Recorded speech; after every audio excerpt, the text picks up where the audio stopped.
Respect doesn't vanish overnight. It fades quietly through small, everyday attitudes we don't even notice. Most people think respect is lost in big arguments or public mistakes. But in reality, it's often chipped away by behaviors so subtle that even we don't realize we're doing them. These are not acts of weakness or malice. They're habits born from fear, overthinking, and misplaced kindness. Today, we'll explore 6 everyday attitudes that silently make people lose respect for you and uncover the psychology behind why they happen, because understanding them is the first step to rebuilding quiet confidence. 1. Overexplaining yourself. You make a decision, then instantly feel the urge to justify it. You say no, but follow it with because, as if your boundaries need to be approved by someone else. This habit might seem harmless, but it slowly teaches people that your words are flexible, that every decision is open for negotiation. Over-explaining often comes from social anxiety, a fear of being misunderstood or rejected.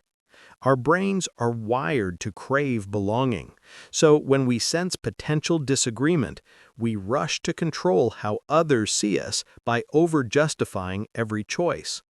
But true confidence isn't about perfect explanations. It's about quiet certainty. You don't owe everyone an essay to validate your boundary. Strong communication is simple, calm, and firm. When you stop defending your decisions, others begin to respect them. Remember, a clear no, said with steady energy, carries more authority than 1,000 nervous justifications.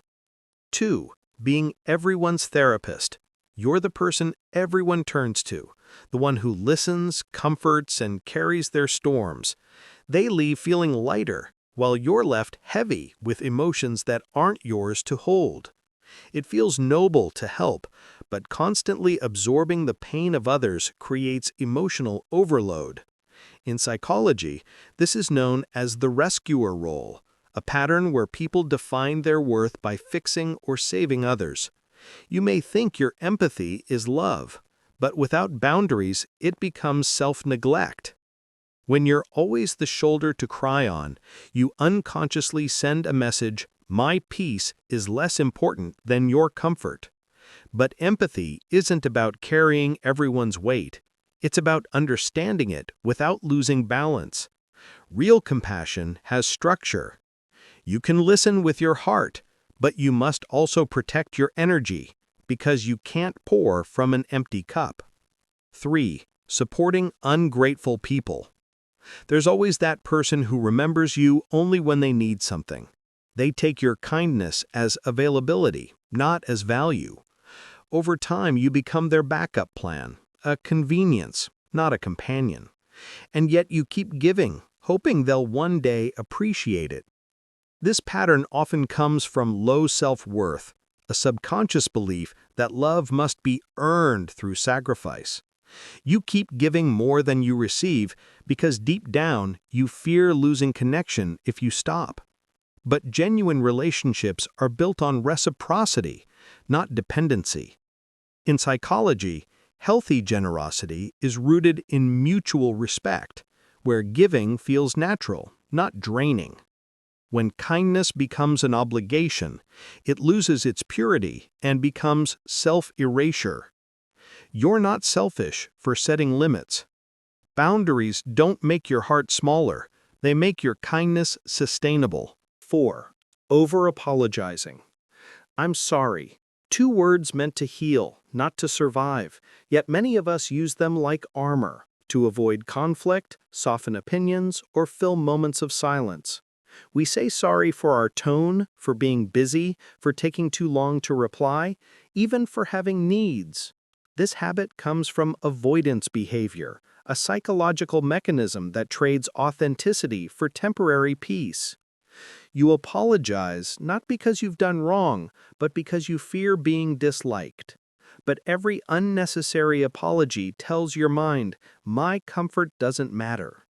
Apologizing too much doesn't make you kind, it makes you invisible. You have the same right as anyone to speak, exist, and take space. So before you say, "I'm sorry," ask yourself, did I truly cause harm, or am I apologizing for being myself? Choose authenticity over approval. That's how self-respect begins. 5. Seeking approval.